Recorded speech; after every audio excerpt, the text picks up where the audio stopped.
Hello, it's me, your girl Wanda, and I am currently at Barbour Heating and Air, where I will be interviewing Mr. Ian Barbour.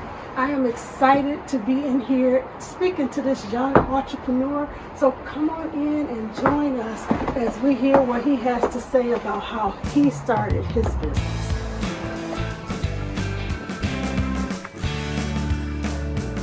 Hello, it's Wanda Kemp again. Welcome back to Voices of Hope. I know it's been a minute, and for that, I ask you to forgive me, but I'm back and I'm ready to kick it off again.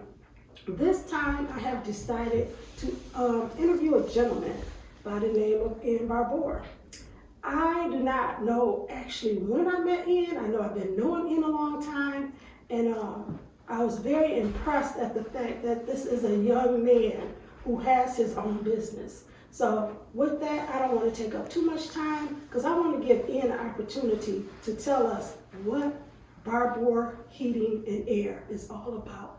Welcome, Ian, and thank you for joining me today. Thank you for having me. And it's a pleasure because I think about my niece, Deshelle. The one thing Deshelle said is, growing up, people didn't teach entrepreneurship. They always told us college, they told us get a job.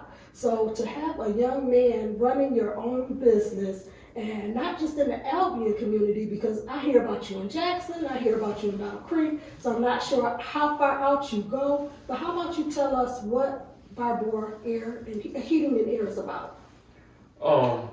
First, we started back in 2017. We serve Jackson County and Calhoun County primarily, and any other small surrounding areas.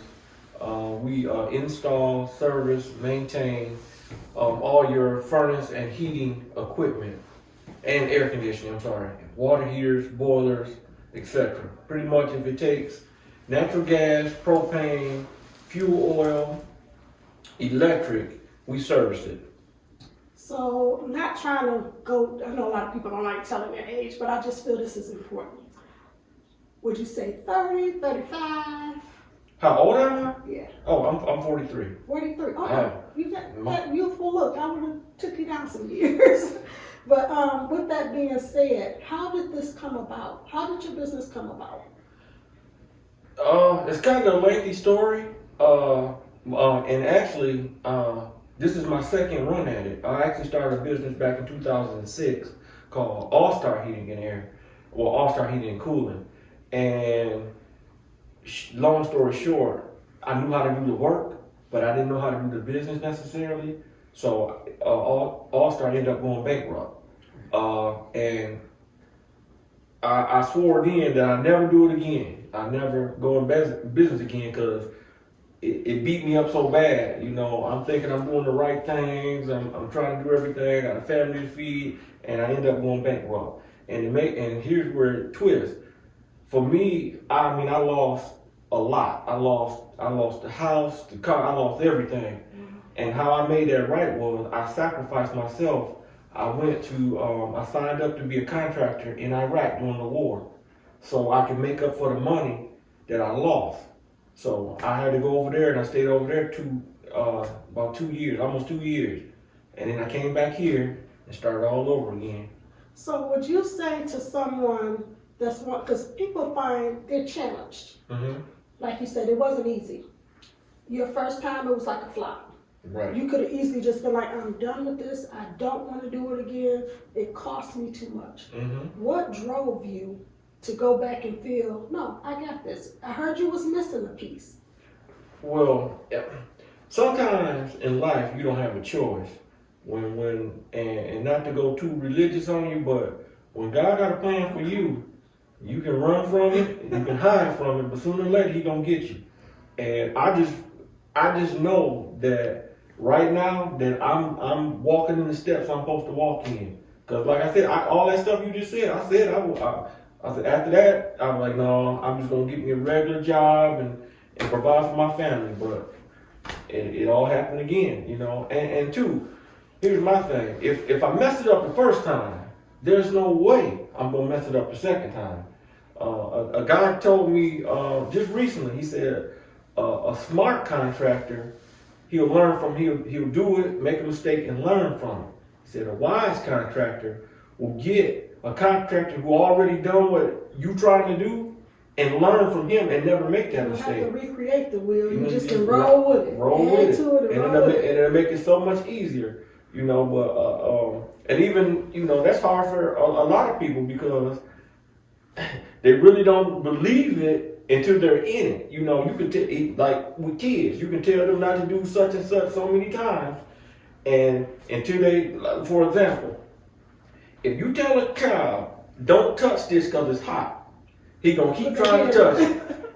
But you let him touch it for 2.3 seconds, I guarantee you won't touch it again. And they gonna believer real quick. And adults nothing but a big child, so same thing. So what would you say to someone that, because I hear a lot of youth now, and as a matter of fact, Troy Pearson, he has a launch pad, and that's what it is, to teach young people to start their own businesses. So what would you suggest to a young person that want to get out here, want to start their own business? They, like for instance, my son has something he want to do. He don't know where to start. You know, he's young. What would you suggest for them? Did you have training? I know I'm throwing a lot of questions. No. So was there training that you had to take for this, or was it just something that you decided? Well, first I would say whatever you have a passion for doing, you can turn it into a business. But before you want to start a business, you want to be good enough at the craft side of it first.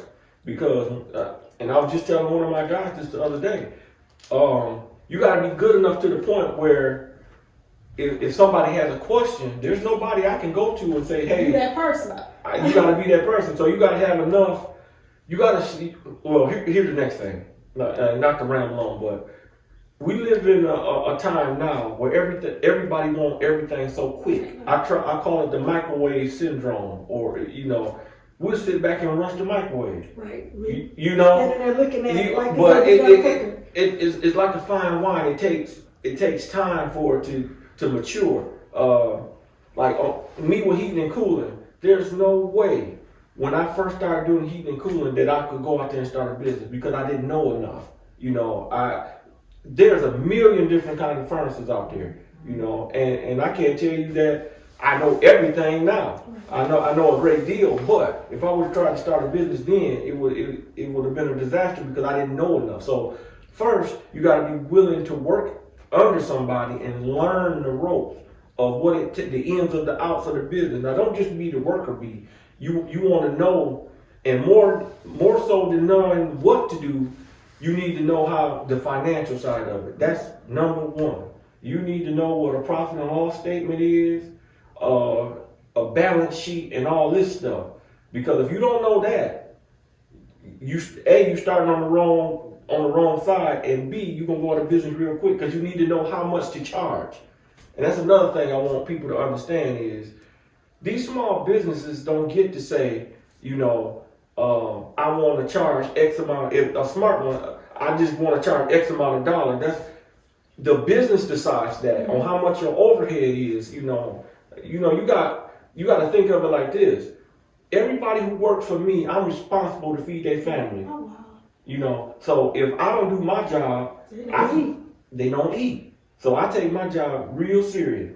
So you just got to educate yourself and know what you're getting into. So it's not enough to just have an idea, you know. So it goes deeper than just having an idea. Because a lot of times you hear people, oh, I got this idea, I want to do this and I want to do that. But it's like you said, they don't have that business aspect portion of it. Right. They don't know the behind the scenes. They just know, I want to do this, I have this vision. And that don't mean you can't go forward with that vision. It just means that vision is a lot deeper than where you're at right now. So with that being said, being a black man, did anyone ever make you feel inadequate when you stepped out, or you're not gonna be able to do this? What make you think you can pull this off?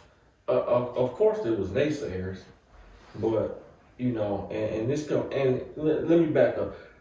Where I'm sitting at today, it has a lot to do with me being from Albion, Michigan. There was a lot of good people here in Albion that guided my steps along the way that I had no idea that was going on because I just didn't understand. Like my grandfather was one of them. He always taught me that if one man could do it, you can do it too. I don't care what nobody say. Listen, I don't wear a Superman cape. There's nothing special about me. I just got what's called a motor. You gonna have to kill me to stop me from doing what I was put on this earth to do. That's the point blank. If anything that I put my mind, and it sounds like a cliche, but anything I put my mind to, I always been able to do. I got it. God gifted me with, if I put my two hands on it, I can fix it. And you could talk to I used to run the people in my neighborhood when I was a child crazy with the go-kart. I wanted to figure out how to have the fastest go-kart in the world. So you tore up a lot of stuff. Because most people out here that's like that, it's like, oh, they was tearing up everything because they need to know how it works so they could try to fix it. Okay, you old enough to understand this. I remember the first week my mother bought a VCR, right? Yes. She bought a brand new VCR. You know when I tore apart that VCR because I wanted to see how it worked. Okay, and tell me, you had an old school parent, so tell me you got your butt too. Oh yeah, big time. That wasn't the first. So the second time, my dad had bought a brand new truck. Now he had never bought himself a brand new vehicle before. He always had to use one. But this, he said, I'm going to get me a new truck.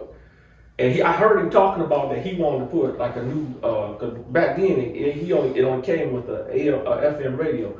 So I got his brand new truck and tore his system out, but I put a new one in there.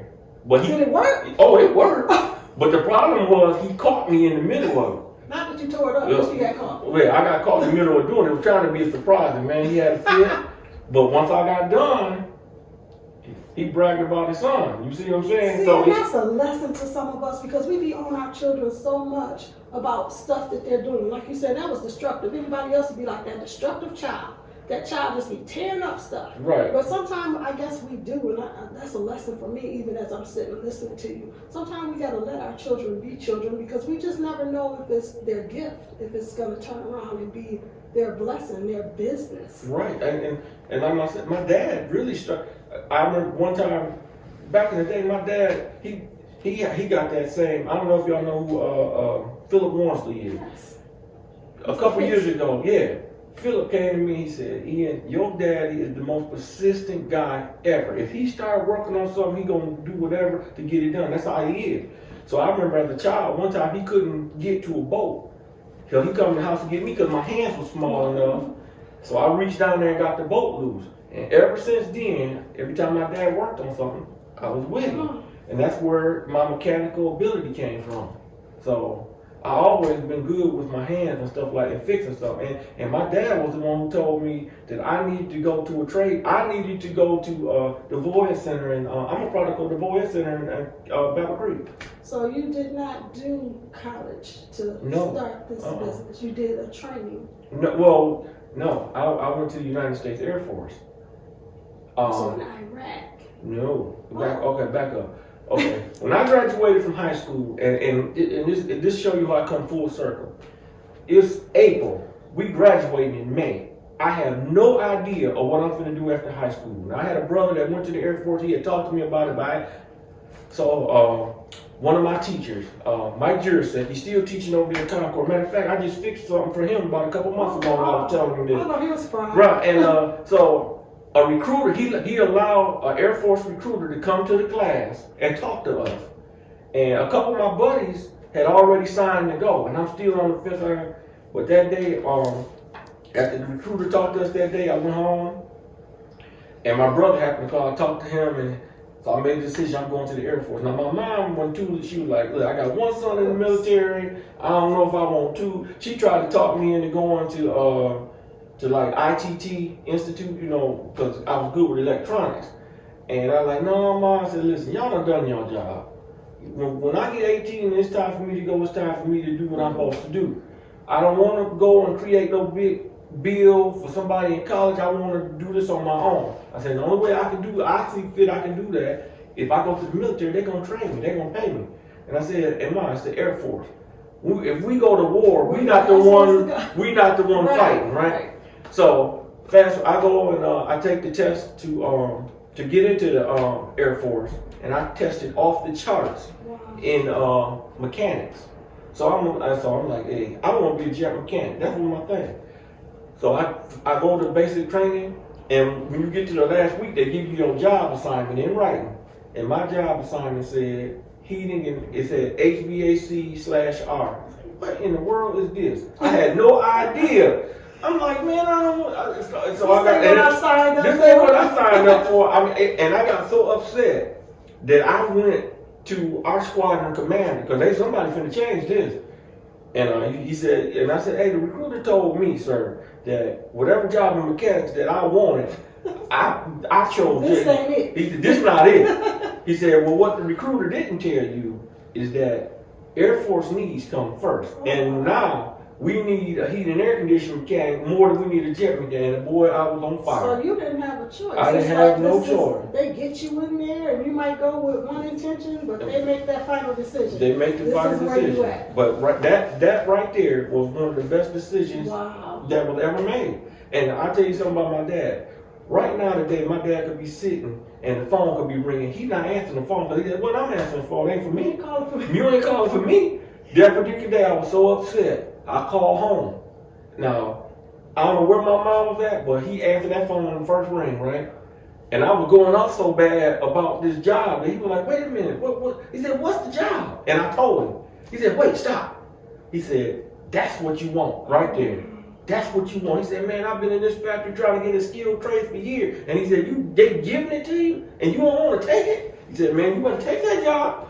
So how long was that? How long was your training? Even though you were in Iraq, how long was the training? Well, I had made it. Iraq was after I was civilian. I had made it. I was in basic training for the Air Force. I hadn't even made it to my permanent duty station yet. Because what you do, you go to, in the Air Force, you go to San Antonio, Texas, you do basic training and all that stuff. And then after that, then you go to school for whatever your job is. So they sent me to Shepherd Air Force Base where our training facility. Now, when I got there to Shepherd Air Force Base, I had to wait a whole month before the school started.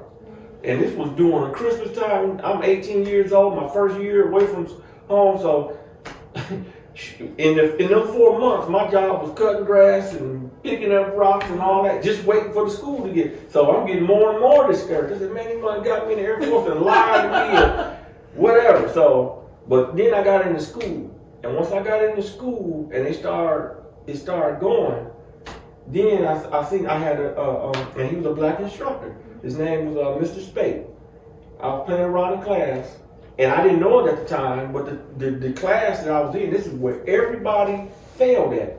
It was in electrical diagrams, where you read the electrical diagrams and all that. Well, what he didn't know was I had already done that class at the Voyage Center in Cali. Wow. So he said, well, since you know so much, why don't you come up here and show us how this diagram works? So I went right up there to the board, got my little chest stuck all out, and I go all the way through the diagram. He sent me back to, after that class was over, he stopped me, pulled me to the side. He said, Mr. Barbour, he said, do you not know that right here is where everybody failed because I can't get them to understand this right here. And he said, you already got it, you been playing around?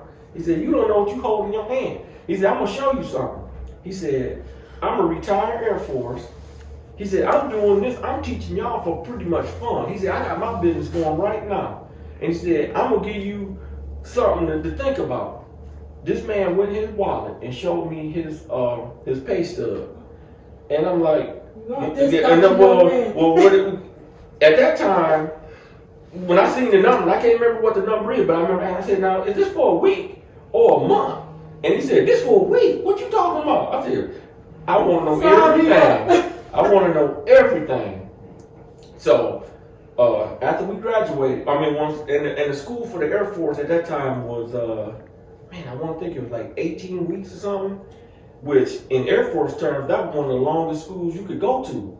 And he came down graduation, and he said, when you go to your permanent station, he said, get with the guys doing the work. Because here's the other thing that the public don't understand.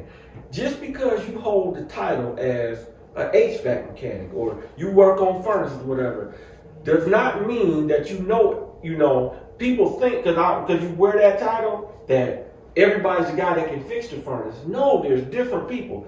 There's people who can install furnaces. there's people who repair furnaces. They're two different people. Now, me personally, I learned both avenues of it because, like I said, and that was by accident. I never knew I was going to be sitting here, but I'm glad that I did, right? So he said, get with the guys that's really doing the work. Don't get with the guys that just walking around changing belts and filters and stuff, because that's not teaching you nothing. You want to go with the guys that's really doing the work. And I listened to him. And when I got to my duty station, the guy that was going to end up being my primary supervisor, he wasn't there yet. He was he was deployed in Saudi Arabia. And I was there probably about a month before he got there. He was a 6'5" black guy who had his own auto mechanic shop on the side, right? This was the best, what's called NCOIC I could have ever got. Man, he put me up under his wing and he taught me everything. You know, he was the guy who got me started, like, after we got off work, you know, we'd go put a air conditioner in for one of his buddies. You know, or something like that. Or he was the guy who helped me build my car. I had an 87 Monte Carlo. I always loved cars. I had an 87 Monte Carlo, and in his shop, we rebuilt that car in his shop. Me and his son, and we did it. And I went to see him a couple years ago. Oh, wow. Yes. I still got a relationship with a lot of people. So it sounds like your steps were pretty much ordered. Which means, you know, like you said, going back to biblical, not trying to be biblical, but it is what it is. So what about youth now? Because again, people teach school. I mean, there's plumbing, there's electrical, heating and air. What would you say to a parent or a student that's pushing college? Because college is not for everyone. And I mean, you are an entrepreneur. You have your own business. What would you say to a student that's like, college is just not for me. I can't do that. Well, to be honest with you, the parents know if they have a college student or not. You know your kids better than anybody. Here's my litmus test. Because I have kids, and I noticed this. If you ain't smart ones too. They're smart. But if you never seen have you ever caught your child just sitting in their room reading a book? You know, just reading just in their free time, just pleasure reading. You got a college student. But if your child, you ain't never seen your child, you got a dang on threaten their life to get them to do their homework or get them to do they like their term letters or whatever it is they got to do in school, their essays or whatever, then that might not be a college student. And the child know if he do they like school or not. Cause me, I knew I did not like school. I second that. I just didn't like it. So I'm not. College, like you said, it's not for everybody. It is for some people, but if you know that you got that kind of child, don't waste your money because you're setting them up for failure. All you're going to do is create a big bill that they're going to have to pay back the second they walk across that stage with a degree that they're probably not going to use. There's no guarantee that they're going to get a job in their field. I know plenty of people in my family that went to college, spent all that money, and they don't even know what that degree at. Never use it. You know, no, like I said, education is a big thing, but it's not for everybody. I promote the trades nonstop. Right. Nonstop because, okay, say the people who go to college and they work in corporate America, I don't care who you are, you still have to have electric, plumbing, heating, and air conditioning in your house. Period. Somebody has to fix it. There's a big need there. And right now, I'm gonna be honest with you. These young guys, I'm begging somebody who want to learn something, who got a work ethic. Come on.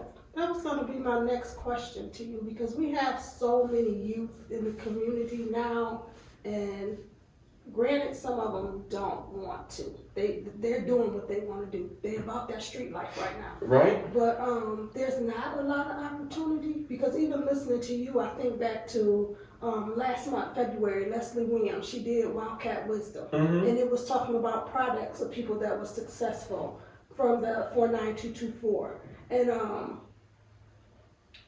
she went back also on the community. A lot of people, I am who I am, and they were naming, just like you mentioned Mr. Jursak. So they were naming teachers, family members, even Miss Brewer name came up from your community, the neighborhood you grew up in. So they were mentioning people that were major roles and parts of their lives, the reason that they are where they are and what they're doing.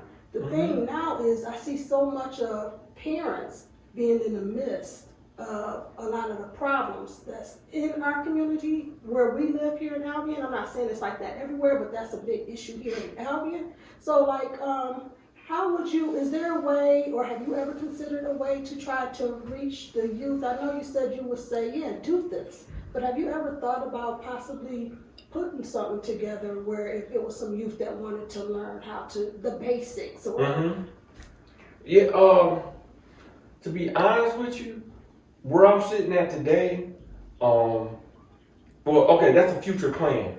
I mean, my plan is I would love to start a school to teach kids that, you know, and have it right here. Forget going to Jackson, have it right here in Albion. Why not? You know, and I would volunteer, right, and I would volunteer my time to help them kids. I would. But it's a stepping stone to get there, you know. So if there is a kid that wanna to know the trades and stuff like that, there's technical schools around here that can treat you, whether it's plumbing, electrical, whatever. I always say HVAC, and I'll tell you why. Because when you do what we do, you have to know some part of electrical. You have to know some part of plumbing. You have to know carpentry. I can't be calling every different trades to help me put a plug in or a switch on a furnace. We have to do that, you know. So for me, HVAC is going to teach you all the skills you need. So yeah, I would love to see some young guys coming here and learn this trade, because it's a good way to make a living for your family. I would really hope eventually, and I do have another question, that some of our youth, because it's not a male job, it's a job, it's a career that you create and make your own. So that could be male or female. And I remember before, years ago, before Miss Gamble passed, she was out here and she was looking for someone to come in up under her that she can train and teach, because she wanted someone that would be able to run her business when she got ready to retire. Yeah, I mean, everybody come in there. She's like, well, you ever thought about barber school? I'll pay for you. She was willing to pay for them to go. So it was really kind of shocking to me that there wasn't enough youth that took her up on that offer. So what does success look like to you? What is success to you? What is success? Well, to be honest, right now today, where I'm sitting at, I don't consider myself successful yet. I'm just getting started and where I want to go. So success for me is not, and just most people attach success to money. That part. There's no dollar amount on that for me. When I'm successful, that means that I'm living my best life, that I'm doing something, I'm able to give back to the community.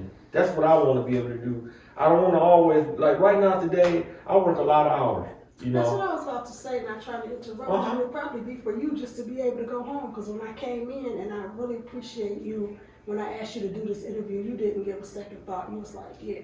But when I came in and I met your daughter, and we were talking, and that was one of the comments she said. I don't even remember what we were discussing, but she was like, he's always working. He's hardly done at home. So even probably just to be able to be at home sometime, you're like, oh, I've reached this place where I can have other people do this. I can oversee this thing. But right now, you're still putting in a lot of the work to get to that place of success, right? Right. Because I'm still on the ground floor. You know, I'm doing the dirty work right now in the beginning. So years on down the line, it'll be on what's called autopilot. You know, that's what That's what I'm shooting for. But you gotta be willing to do the work on the front end. You are further than most. Well, yeah, I'll take it. You are I'll most take it. definitely further than most. And I listen to my mom. It's a struggle for Oh, new yeah. beginning businesses. You know, trying to find connections, or either people trying to block you, knowing the right people to connect with. So there's a lot of challenges. But I admire the fact that, again, some people meet those challenges and it's just like, okay, I'm not doing this thing. They allow it to stop them. So it goes back to what I always say, for as determination and drive and your desire. It can give you strength and take you far to do things that you probably never really believed in yourself. It's just like, I know I want to do this. Right. You know. Right. And it starts with when you, just going back to what you were saying about a young person wanting to start a business, what the biggest thing is, what's your why? Your why got to be bigger than money. You know, it's got to be bigger than money. What drives that business idea? Like, my why is, and everybody want to talk about money, but here's the thing. In the world we live in now, it's the have or the have-nots. If you don't have enough money, they're going to decide for you where your kids go to school, what kind of health care you got, where you live at, all that. Money decides all that. So let's get that off the table. I want to be in a point where money's not the issue. You know, a rich man told me this years ago. He said, I don't judge a man by the house he live in. I judge him on where his mother live at. So if you living big up on the hill, but your mom in the projects, what that say about you? You know, I mean, so, and that's the other thing. I want to be able to give back to my family, and understand this. You know, it's to be charitable, because I do a lot of different stuff that nobody never know about. You know, I do it because I think it's right. I do it out the kindness of my heart. But everybody does not deserve your charitability. Or will take advantage of it. They'll take advantage of it quick. You know, everybody think that. Everybody wants something for free. Well, it don't work like that. Exactly. You know, so, and that's another thing. I want to be able to, in a point where if somebody generally, and I've done it before, somebody needs a furnace and they just don't have the income to do it. I want to be able to give it to them. I would do this for free if I could make a living. You know. That's why your business will prosper, though. Because you know, God will show you the people who to bless like that. Because like I said, some people take advantage. So as you pouring out and blessing others, it's going to come back. So that's one of the, probably I would call it a secret to success, but that's a top move to be successful. And I do want to just bring to you guys' attention, I got on my appeal today. So I am Wanda Barbour, Heating and Air. So you want to tell us about your appeal, and then I'll have, if there's something else you want to share before we wrap up. Yeah, well, we're just getting into the apparel market. We have hats, t-shirts, koozies, sweatshirts, all this, and it's going to expand as it grows. So, and it's good quality material too. Oh yeah. My son seen it. He was like, "Oh, I like that color." That's matter of fact, the color of that shirt and the uniform I wear. The uniform that I wear is modeled after my Air Force Blues. Oh wow! It's the same color. It's the same. That's why I got the thing. That's just to pay homage to my Air Force people. Wow. That's where that come from. So when it came time to pick a different color, I said we'll make it the same color as the shirt. Now there's gonna be some different colors later, but that's where that comes from. That's amazing, because a lot of times we don't know how, if you hadn't shared that. You know, I just come in and go, oh, nice uniform. But there's a reason. You know, you had a purpose behind that. Like Minister Spicer, Bellamy, said our church. He was intentional with that. That was intentionally a part of your plan to your business, because that's where you started at, and it's like it comes full circle, so you represent with that as well. So that was an awesome idea. Yeah. So is there anything that I didn't cover that you would like to share? Well, I'll just leave you with this.